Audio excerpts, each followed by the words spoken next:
Welcome back to another video on the channel, guys, and it has been a few weeks since I've posted the last YouTube video on the channel, but this time I'm coming through with an absolute banger and I'm going over many slides, and I'm going over two full breakdown trades of trades we've taken. One of the big trades that we took on Wednesday this week, and one trade that we did take a couple weeks ago, and I'm going to break that down as well.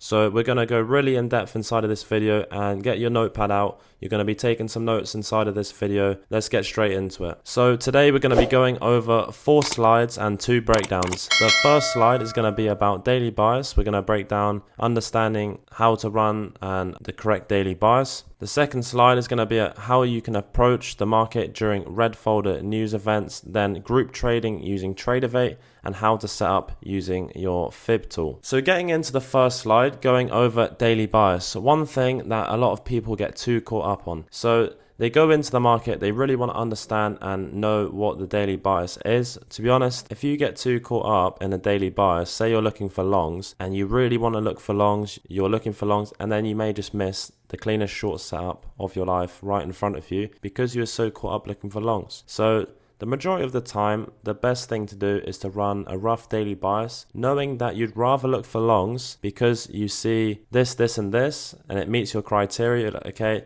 I want to look for longs because of this, but also being open to both directions at the same time. Not having too much of a strong daily bias, just running more of a rough bias, but understanding what you'd rather prefer and what would stop you. So if you are looking for longs, you're like, okay, if I was to take shorts, this, and this would have to happen for me to take shorts. And that's the best way, honestly, to run a bias inside of the New York AM or PM, whatever session you are trading. So a bullish bias example would be, say, if price was in a discount, and so these are actually the wrong way around, but a bullish bias example would be if price was in a discount and London lows had been swept, then you could approach the New York AM session with a rough bias looking for longs. As London lows have been swept, price is in a discount, then you can look for a short-term low to get taken out and a displacement high inside of the macro, and there you go. That's your setup for the AM macro. Obviously a few other confluences is going to have to go into the trade in order for you to take it, but that is a rough breakdown of a bullish bias. A bearish bias would be going into that session, price is in a premium, so it's swept some sort, or is drawing to some sort of major buy side liquidity. You've then seen a short-term high get taken out prior to the macro, or even inside of the macro, and then you've seen a sharp displacement lower to then target relatively equal lows, London lows, or a major sell side liquidity. A deep discount for a bullish bias, when to know if price is in a discount, is using the fib tool, which in the 4th slide I am going to show you how to set it up and understand how to use the fib tool correctly to understand when you're in a discount. And when you're in a premium, it's very obvious. Price is either reaching towards buy side, it's very overextended on the 15 to 1 hour time frame, and that's how you determine whether price is in a premium or not. Which time frames should I determine a bias? So it's very simple. I use all time frames to determine a bias. You want to work your way down from the higher time frame to the lower time frame, starting on, say, the weekly time frame, understanding where the next weekly candle is going to draw to. You're not always going to be right. I'm not saying I'm always right. Sometimes I'm wrong. It's okay. It's not a problem. It is not going to affect your trading at all, but it's good to know where the next weekly candle is going to draw to, and also understanding then the daily, the 4 hour, where's the 1 hour reaching for, what has it just come out of, is it in a premium, is it in a discount, and that's how you determine your bias for the day. Understanding where the higher time frame candles are drawing to on the higher time frame to understand then, and then you can look for your setup inside the lower time frame and really dissect price action. Understanding where price is going to draw to, such as on the higher time frame, if you have a pair of equal highs or imbalances, higher time frame imbalances such as a 1 hour imbalance above a set of equal highs or buy side liquidity, and that's in a premium, price most likely going to draw to that before you then see lower prices. But the one thing and the key takeaway from this slide is to ensure that you never get too fixated on one bias, to always keep your eyes wide open to ensure that you're open to both directions and not getting too caught up looking for, say, longs or shorts. Now let's dive straight into the next slide, going over how to approach price during red folder news events. So I'm going to quickly mention about our signals room. So last week we actually had a break-even week, which is not a problem at all. We only closed for like a 2.5 handle profit on the week, so that's basically break-even. Then going into Monday of this week, we actually didn't trade Monday at all. We called it a day. Price action just was not good at all. Then we coming into Tuesday, we actually took a lovely short position, which actually only gave us first TP, but we managed our risk correctly. We then moved our stops to break even. We closed out 50% of our position at 36.5 handles, and then we got taken out break even, and that was us done for the day. Doesn't matter on the size of the W, but once you catch a win on the day, you're done for the day. Then on Wednesday, we took another trade, and we took a lovely long position. First TP got smashed, second TP got hit as well. We removed our stops along the way. We closed 50%, then another 20% at second TP, and then we got final TP smashed as well for 118.75 handles. And then going towards the end of the week, we took a couple losses. Price action towards the end of the week wasn't the cleanest, and I'll be honest, of course, losses are part of trading. I'm completely transparent. You know, we took a 23.75 handle loss. We ended up closing the week for around a 76.5 handle gain on the week. So if you're interested in joining our group, we've got 563 members inside, which do not leave. So there's a reason why they don't leave. They make fucking money. That is why they don't leave. If you're trying to join the signals room, watch me trade live every single day on YouTube, then I will leave the link for that in the description of this YouTube video below. And let's get back into the video. I don't want to waste any of you guys' time. How to approach the market during red folder news. So these are the 3 news events or news weeks that you want to be careful of and note down. You got NFP, CPI, and FOMC. NFP is always the first week of every single month, and you never want to trade NFP after Wednesday. So Thursday and Friday, write this down, that you do not want to trade Thursday or Friday during NFP week. So the first week of each month, you trade up to Wednesdays. You can trade Monday, Tuesday and Wednesday, but make sure when you are trading Monday, Tuesday, Wednesday, it's still going to be highly manipulated and the price action is not going to be as high probability as it usually is. So make sure you're only looking for A+ setups, and if you're not too confident with trading NFP and you haven't got past experience with trading NFP, then I recommend that you trade with half position size that week, because NFP is not really, a lot of traders, you know, they skip NFP week. It's completely understandable. And then CPI week, CPI usually comes out on Wednesday, the week after NFP, and similar to NFP, but it's not as bad. You want to be careful before trading on Wednesday, Monday, Tuesday. The price action can be almost quite stagnant as price is anticipating, waiting for CPI to come out. And then the days after CPI, usually CPI will cause some sort of 200 handle move, and it will mess up price action and it won't be as clean for the rest of the week. So these 2 weeks you have to be wary of. And then obviously FOMC, never speak. You see this guy on the bottom right? Yeah, do not trade if the guy is speaking. You don't want to trade when he's speaking, because this guy moves the markets. Jerome Powell, the big boss, call him whatever, he'll blow your account. So make sure, sometimes with FOMC you'll have high impact news inside of the PM session, and that means that you would not trade the AM. As I said, you wait for all of the news to be out the way before you engage with price during that trading day. So if you have news in the PM, such as FOMC, any high impact news, then make sure you're not trading that AM macro and just call it a day and come back the next day. And as I wrote down here, obviously when any of these high impact news events are in the near future, you can expect a few trading days before, you can expect price to become highly manipulated, low probability. Therefore, any setups that you take, ensure that you take with half position size and only take A+ setups.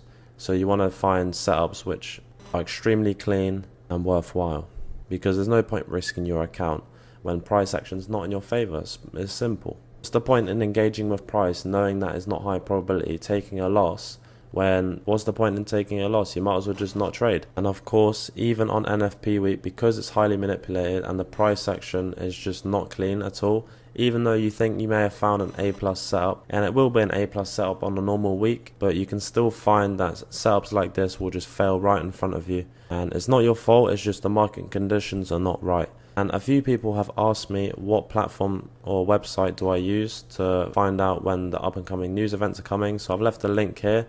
It's forexfactory.com. You'll be able to find whether you trade Forex or futures, anything, all of the news which is coming out in the near future, you'll be able to find it listed on there, and it tells you the exact times and what news is coming out at what time. And we've already gone over this one, so obviously don't trade if there's news coming out at 10 a.m. even if you can see a clean setup at 9:55 a.m. do not take it. So a quick takeaway note away from this slide is just the takeaway that note down that NFP, CPI, or FOMC is going to cause the price action to be highly manipulated and low probability, and just make sure in the back of your head you can know that A+ setups will fail right in front of your eyes. It's not your fault, it's just like, you know, the market conditions are right. So let's dive straight into the next slide. So now I'm on Tradeovate's website and I'm going to show you how to group trade using Tradeovate. So it's extremely simple and I'm going to show you guys right now. So whether you're with Apex or you're with TopStep or you're with another futures prop firm which I have not heard of, and you're using Tradeovate as your broker, very simple. Here you can see I've got 5 funded accounts with TopStep, and these 5 funded accounts, I don't want to be executing each account every second so I can get into a position. So I group them together and I press one button and it's done. I'm in all of the accounts. So these are 5 150k accounts, and when you get funded with TopStep, obviously it starts at 0, and I had a 4.5k drawdown, and now my max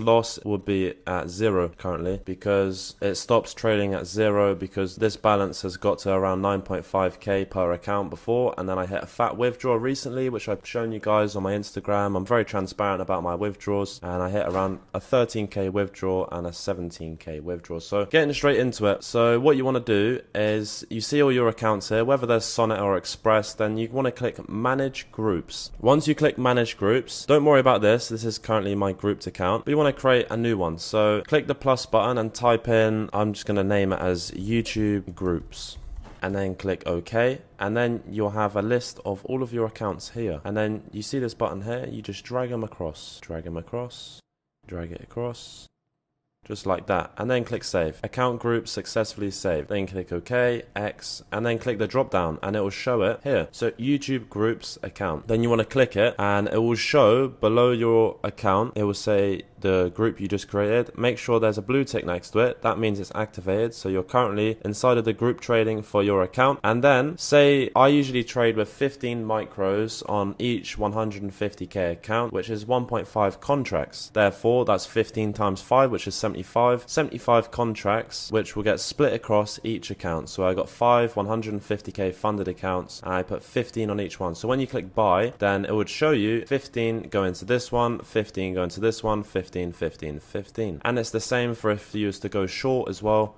then it would split 15 on each account. And then obviously for your stops and your buy limits, say you want to set a buy limit at this level, then you would just right click here and you could set a sell limit. And if you want to set a buy limit, then you just left click. So you left click here for a sell limit and you left click here for a buy limit. And then if, very simple, exactly the same, if you right click on this side, you can set a sell stop, and if you set here, you can set a buy stop, and that is how you group trade. So obviously make sure that you change, when you set your buy limits, you change it to this. So you put in your first TP, I closed 8 micros, which is 8 times 5, which is 40, and I put 40, and I set a buy limit or a sell limit as my first TP, second TP, final TP, stops. And it's as simple as that. So that's the breakdown for how to group trade on Tradeovate. I hope that helps you guys understand that. Okay, so diving into the next slide, how to set up and use your fib tool. It's a tool which you use to understand whether you're in a premium or a discount. You don't really use it to see whether you're in a premium, but you use it to see whether you're in a discount. And these are basically the settings you want to have on your fib tool, which are the correct settings which you have. So you can have any color you want. I have white, blue, whatever you want. You can have pink, yellow, red. Doesn't matter at all. So using your fib tool, you can use it on any time frame. It doesn't matter. You can use it on the 1 minute, the 5 minute, or the 1 hour, the 4 hour, to understand whether you're in a discount or a premium. So first of all, say this is the 1 minute time frame and you want to know if you're in a discount on, say, the 1 minute time frame. If the higher time frame always overpowers the lower time frame, so if you're on the 4 hour time frame, and if you understand whether you're in a discount on the higher time frame, that's going to overpower, say, a 1 minute time frame in a discount. So marking from the low to the high using the fib tool, and then it will give you your 50% retracement. A 62% retracement is your optimal level. So that's why I've marked it as a blue, because this is your optimal retracement level for price to retrace to, sweep this sell side, and then just continue and in bullish order flow, a bullish trend. And then to set up your fib tool, just open up the settings. So click it, it will come up with little blue dots on each corner. Then find the settings and you'll see this. Set it as 0, 0.62, 1, 0.5, 0.79, any colors you want. But preferably I would have the 0.62 just as a different color, any color you want, just to point out that this is the optimal trade retracement. We consider price to be in a discount once it reaches around a 50% retracement to 62% retracement, which is the optimal trade retracement. So very quick breakdown of that, and that's done. So hope you guys understand and have your fib tool all set up. Now let's dive straight into the full breakdown trade of the trade we took on Wednesday. Okay, so breaking down this trade which we took on Wednesday, starting on the 15-minute time frame prior to the 2nd AM macro, because the 1st AM macro we was actually looking for shorts. We swept the highs. It was a clean trade to go short. We just didn't get an entry and price ran without us. No problem. We sat out of that 1st AM macro. We waited for the 2nd AM macro, which was a 10:45 AM to 11:15. So prior to that macro, I marked out the key levels of sell side and buy side liquidity on the 15-minute time frame, which we look to get swept. Considering that price has now retraced back to a discount, so obviously using the fib tool from the low of where the move started to the high, you can see that price retraced back all the way to a 79% retracement.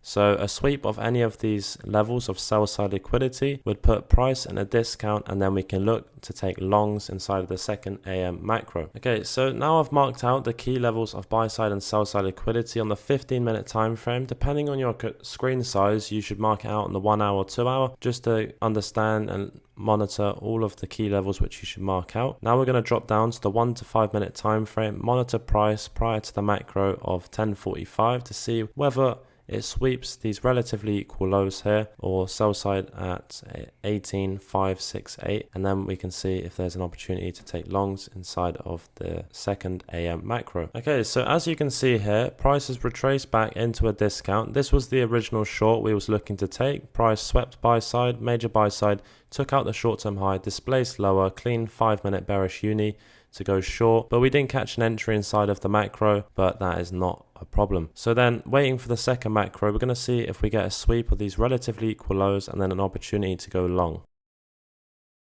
Okay, so now we're inside of the macro window, and you can see that price has come down all the way into a discount and swept these equal lows of sell side liquidity here. So now let's see if price creates a short-term low and we see a sharp displacement higher. Now we're also inside of that macro of 10:45 AM to 11:15. It's a 30-minute window, so let's see if price gives us a clean setup to go long.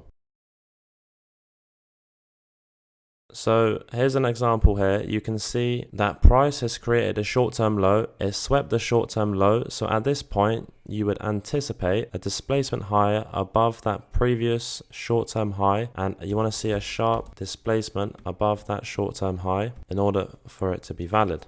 So now let's anticipate to see if we get a clean displacement higher or not. Okay, so after taking out that short-term low, you can see that price cleanly displaced higher, leaving behind a bullish fair value gap for our entry. So we're inside of the macro. If price retraces back to this bullish fair value gap, which is only a few handles away, then we're going to enter long, run our stops at the lows. We're then going to target this level of buy side liquidity, which is around 100 handles away, which rests with a bearish imbalance, which price is going to want to draw to and fill before it then sees lower prices or continues higher. So let's see if we catch an entry on price to go long off this bullish fair value gap. Okay, so there you go. We entered long off this bullish gap, running our stops at the lows. Remember that you do not want to run a stop really greater than 25 handles. So running our stops just above the lows for around a 20 handle stop. Our final TP is resting for 122 handles at this buy side liquidity with the imbalance resting above. We're running our first TP at this short term high for around 34 handles. So the original short term high, this is where we run our first TP for 34 points. And then our second TP, we're running at this other short term high for around 70 points. And then we're going to run our final TP for 122 handles, which is for buy side liquidity at this short-term high with that imbalance resting above it, which is a draw on liquidity. Okay, so let's see how this trade plays out.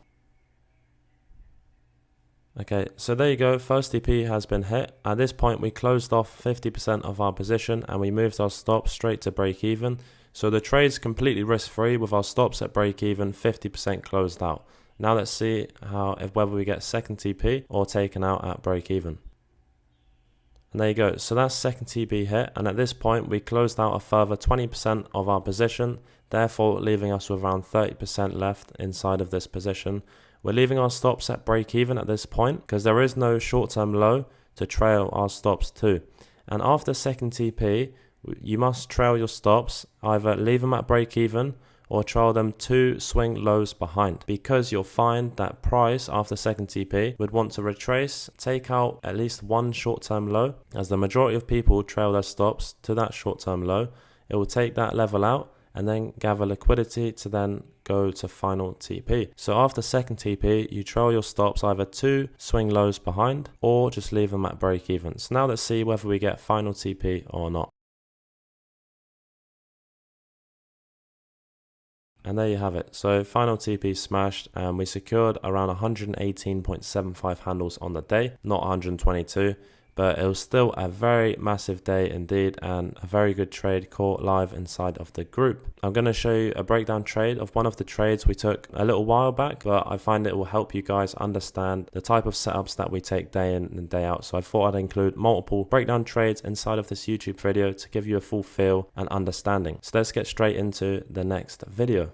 Okay, so taking a look at price, I've marked out the 950 1010 macro, and I want you to take a look at this and see if anything looks familiar or at a point of interest for you. So if you haven't already seen it, prior to the macro, price had then swept this minor buy side liquidity. So you'd mark this out. This would be a minor buy side liquidity. It's not a major because we're only on the 1 minute time frame, but you'd mark this out as a minor buy side liquidity, and you can see that price swept that level. And if you zoom in a bit closer, you can see the original sweep. So the first sweep of this minor buy side liquidity, price then came up only a little, but that's all it took. It swept that level of the original sweep again, but this is called a unicorn model setup, and we trade this every single day. It's extremely high probability setup and it's a liquidity based setup. So for anyone which has entered short at this level and put their stops at the highs, then they've just been taken out again. So anyone with their stops at this level, they would have then got taken out, and then price has swept that level once again, and then price then actually displaced lower. Have a look to see if you can spot the displacement. Displacement would be below this level here. So we created a swing low, we swept this level, and then we displaced. Price displaced. That's what I mean by almost a picture an elephant. ICT explains this very well himself. An elephant jumping into a paddling pool which is full of water, and the water is then displaced out of the pool onto the ground. Think about with price. You don't want to see price just come down like this and then come back into a fair value gap, like some tiny fair value gap. That's not something we want to see. We want to see displacement. Look, displacement. If I remove this line, it'll make it more clear for you lot to see. And now take a look at price. Now we've displaced lower. And this is the end of the macro. So we're inside of the macro, and price has left us a fair value gap.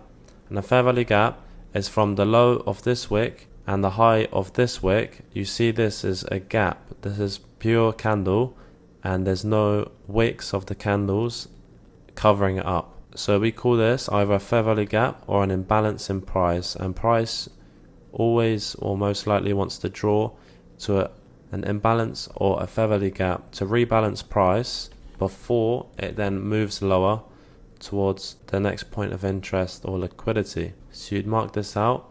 This is a 1 minute bearish fair value gap after price has swept this minor buy side liquidity and we're inside of the macro. And watch how many times it gives you an entry. That's an entry. This is an entry. That's another entry. Almost another entry there where it almost tapped it. And then your final entry here at 10 AM. That was your final entry. So it gave you multiple entries for you to enter short. And you would ask, where would I put my stop? Well, a valid stop would, you don't have to leave it at the highs, and ICT says to put it above the highs.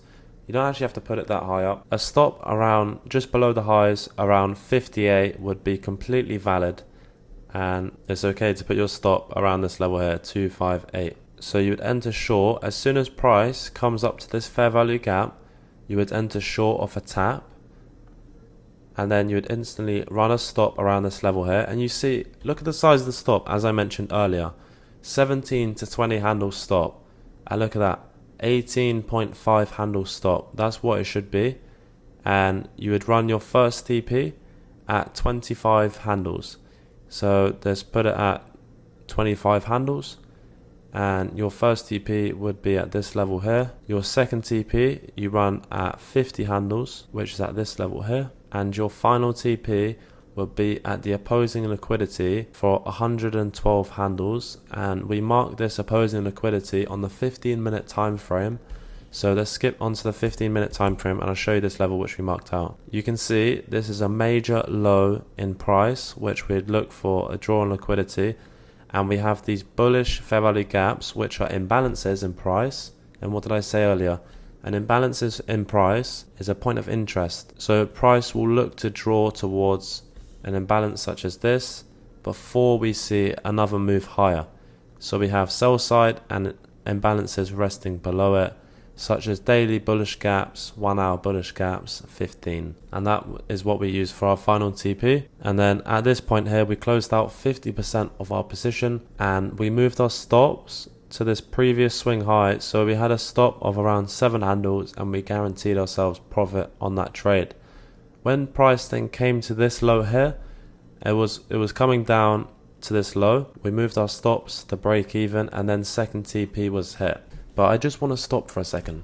Take a look at how many green candles there are all the way to sell side liquidity. Count how many. 1, maybe 2, 3, 4, 5, maybe. I would say there's 3 candles, 3, because this was your last point of entry, and that's not even a green closed candle. 1, 2. So 2 green closed candles, and you know what we call this? This is algorithmic. Price is based off an algorithm, whether you like it or not.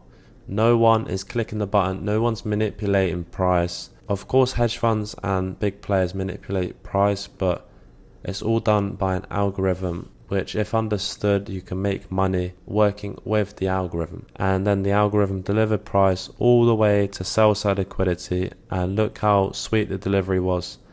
It came to sell side by a few handles, and then off it went. And that is it for this video, guys. Hope you guys enjoyed. We're on the road to 10k subscribers. Make sure you're subscribed so you don't miss a single video. We're dropping every single week. I know we've had 3 weeks off, but I'm not going to miss a single video from now on. Everyone who's interested in joining our free group or watching me trade live, the link is in the description. Check it out, and I will see you guys in the next video. Have a great rest of your weekend. Take care.